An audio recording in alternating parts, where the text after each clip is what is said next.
Hey, good morning everybody. This is Rob with Instinct Bass, and thanks so much for tuning in to another video.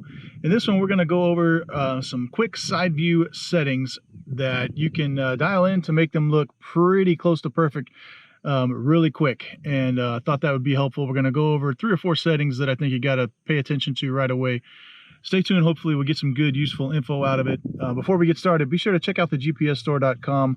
They are our partner for the year, and they've got some great deals on marine electronics, all kinds of great deals going on, including deals on the Garmin fish finders, especially on the new UHD2 models.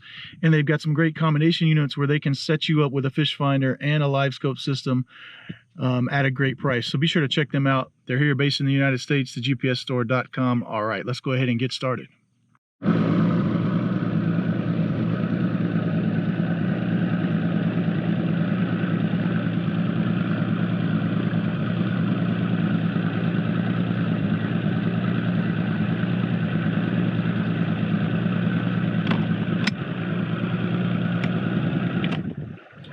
All right, so I wanted to go ahead and get some footage with the boat moving. For those of you that aren't aware, and this video is pretty much going to be for people who have just gotten one of these fairly recently and haven't really messed around with the side view settings that much, or gone online and checked and see what's the best settings and that kind of thing. For those of you that don't know that when you're moving, you're going to get a much better picture on side view. Let me pause this sonar real quick. And I've been meaning to mark this brush pile right here.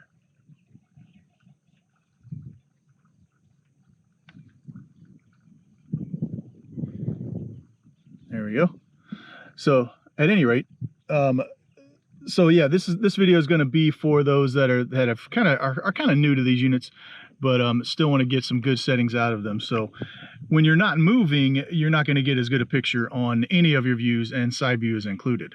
So let's go ahead and get started with some quick tips. So the first thing that I like to do is change the transducer kilohertz, or frequency I should say, to 1120.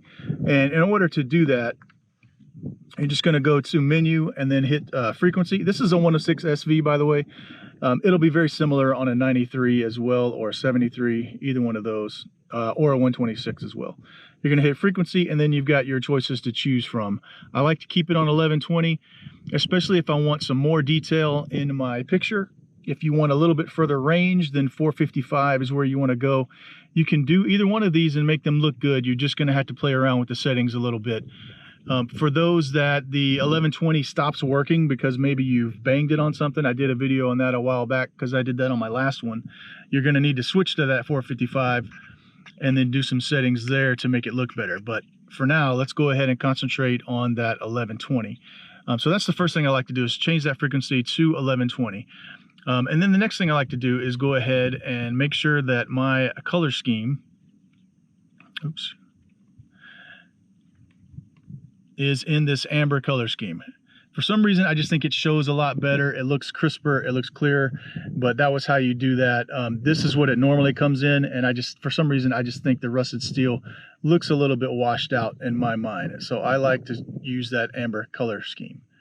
So that's the next thing you want to do as well. Try to move the boat a little bit. So I'm in 6.5 feet of water. That's why this column is a little bit thin, if you will. I like to keep my range on about 60 feet.